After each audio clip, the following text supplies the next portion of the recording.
You're still watching TVC Breakfast. It's now time for us to find out everything that has been happening in the world of social media and more. And the only lady that will give us that accurate information is standing by with a lot of juicy gist. Good morning once again, Olamide. What's happening? Good morning, Aria. How are we doing? Perfect. Not bad. I mean, what more can I say? You guys just had the most heated conversation. I was willing to relinquish this segment. That's how intensive it was. Yeah. Shall we see what's happening? But you're not generous enough to relinquish it. I tell you. Take it away. No, because we want the segment as well. Take it away. Okay. Let's see what everyone's talking about. Good morning, Nigeria. I like to say that TVC has a finger on the pulse and our eyes on the streets. And here on the Trending Now segment, my team and I do our best to bring you just some of the trending stories that are shaping the world that you and I live in. We begin today with some very interesting and inspiring news, where a heartwarming moment from Lagos State is gaining a lot of traction online after a young student briefly stepped into the shoes of the state's #1 citizen. A viral video shows Lagos State Governor Babajide Sanwo-Olu symbolically handing over his seat to a young woman named Esther Etiemonu, who won the 2025-2026 Spelling Bee, and she was honored as Lagos's one-day governor.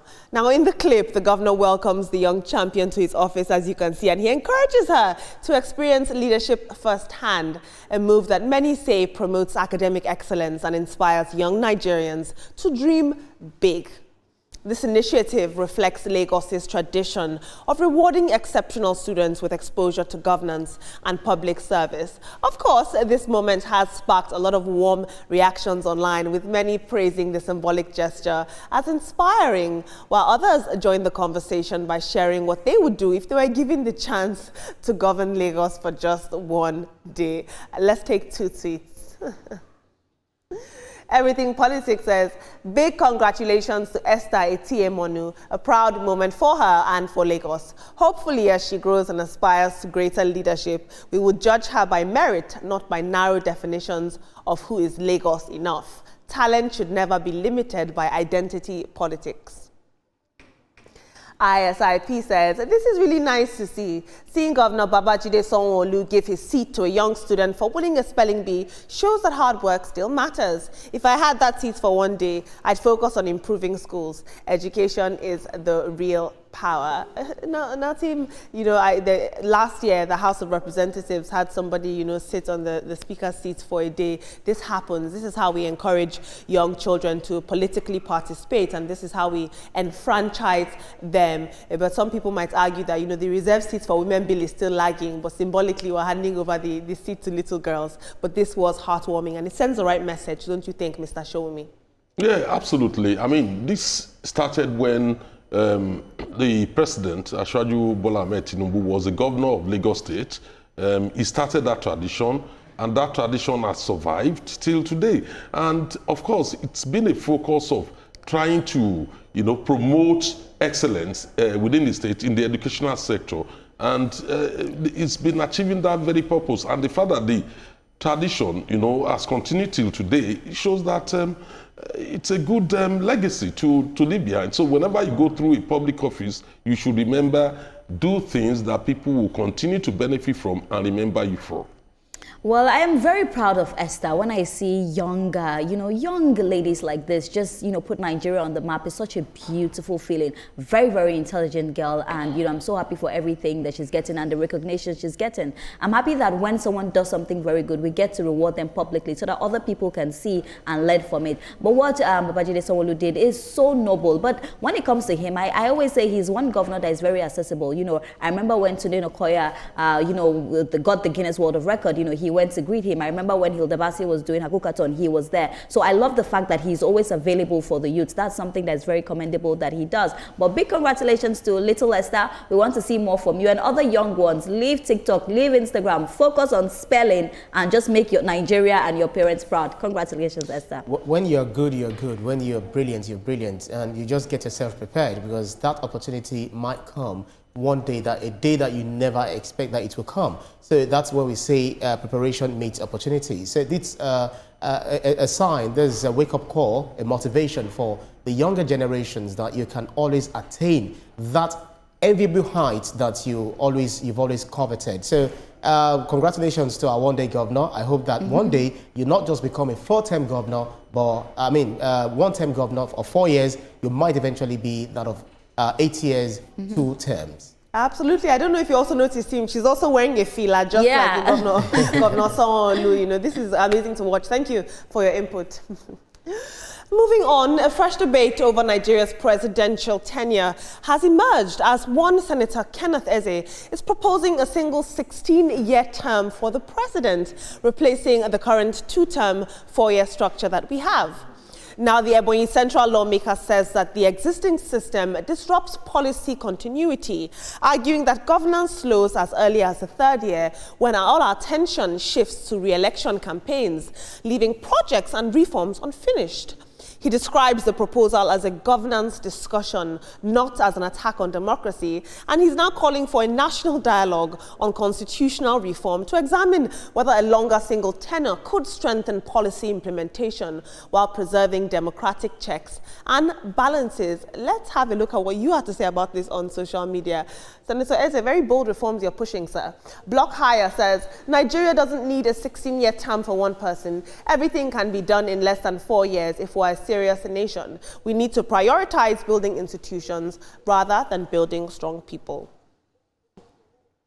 Mr. Joe says, Senator Kenneth Eze from Ebonyi State suggesting that Nigerian president should serve one single term of 16 years instead of 2 4-year terms may not really be the best for Nigeria. Although a 16-year single term could give a president more time to complete projects without worrying about re-election, it also means that Nigerians would have to wait 16 years to vote the president out if things go wrong, which could weaken democracy and accountability. A very, very bold and gutsy push by Senator Eze. What do you make of this? You say a 16-year running term for a president in the future, Mr. Shomia. What are the possible implications and maybe even pros of this?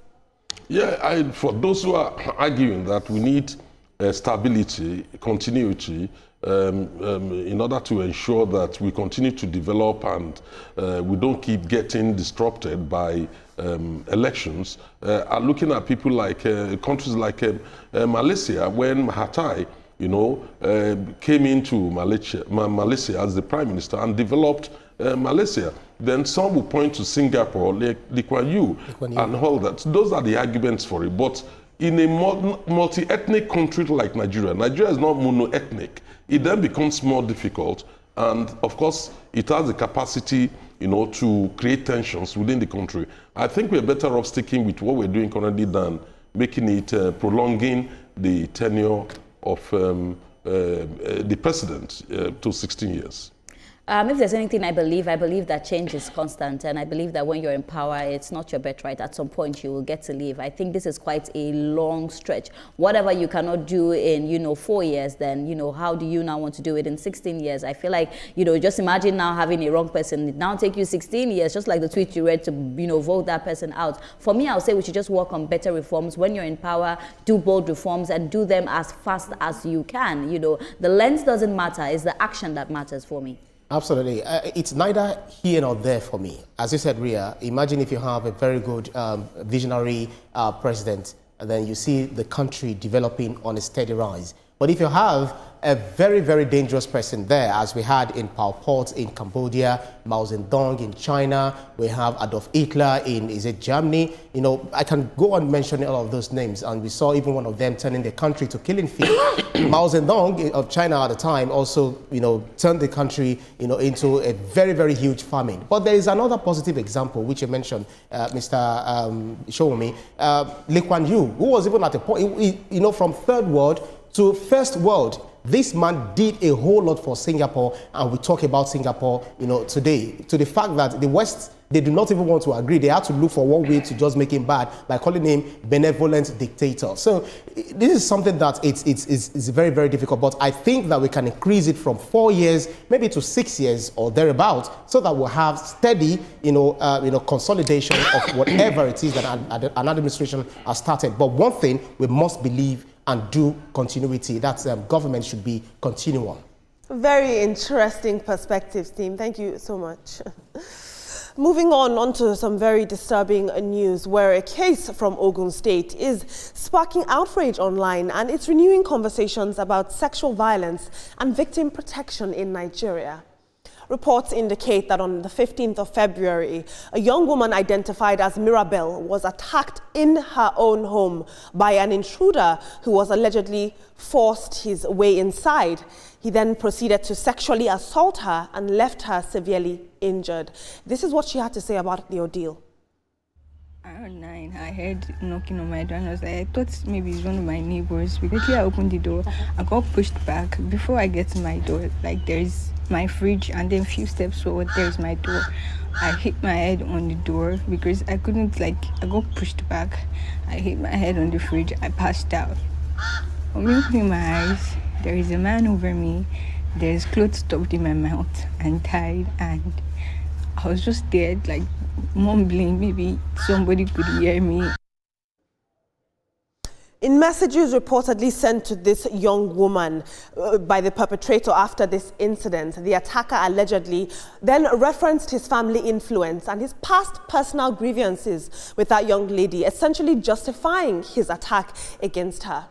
Unfortunately, her situation took another tragic turn when the victim, said to be deeply traumatized by the attack, reportedly ingested poison. She was later rescued by friends and neighbors who rushed her to a local hospital where she is currently receiving treatment. Of course, this incident has triggered widespread calls for justice online, and many are pointing to the broader crisis of sexual violence that is currently going on and the urgent need for stronger victim protection and faster investigations. Let's have a look at social media. So sad to hear what happened to this young girl, but it's important that we have dialogue about it. Puja Media says, a lady refused to give you his number. Instead of you to move on, her number, instead of you to move on, you traced her to her house, you raped her, and you still texted her for the evil thing that you did. I pray you are found soon and punished. God give this lady strength during this moment. Everything Politics says, this is predatory and criminal behavior. No means no. Following someone home and assaulting them is calculated violence. I hope law enforcement tracks him down and ensures justice is served. We must stop normalizing entitlement and start protecting women. And finally, Sir Bull says, I hate it when I see men jump into conclusions like this. Have you listened to the other person? I hope you've seen enough evidence to be sure that she's not cooking it up. We have seen women on this app boldly say they would accuse any man they dislike of rape. So again, I ask you, how are you sure that she's telling the truth? Why don't you wait and hear the other side of the story? Team, I thought it was very important to bring this story to light because just last week I also took the story of a young woman, a vendor in Lagos, who also came out and said that she was assaulted. She was lured to a photo shoot, I don't know if you recall, and she was raped. We're seeing a pattern here of young women who are increasingly living alone, having their own businesses, trying to be independent, and they're being assaulted in this way. What is this pattern telling us? What needs to be done to protect the futures and the lives of our young women, Mr. Shomi? The reports of the prevalence of sexual violence, it's really troubling for many people. You realize that quite often people are now speaking out. We're having more reports of it coming out. Unlike in the past when women just simply bear it and keep quiet, they think it will stigmatize them one way or the other. But now, at least we are achieving something good. Many people are coming out to talk about it. What we as a society is not doing is to deal with the problem, whether in terms of ensuring that those who perpetrate sexual violence or sexual crimes go in for a long time, probably spend the rest of their life in jail, and at the same time introduce support systems for victims of sexual violence. In this very particular case, one can only implore the IG to ensure that this criminal, this animal, that indeed, if indeed, attack this woman, should be arrested. And I start with, as a woman, this really cuts deep, into my heart. And of course, no definitely means no. This pattern has become just too much. The other day, you brought the news of the model, that went for audition and something like this happened to her.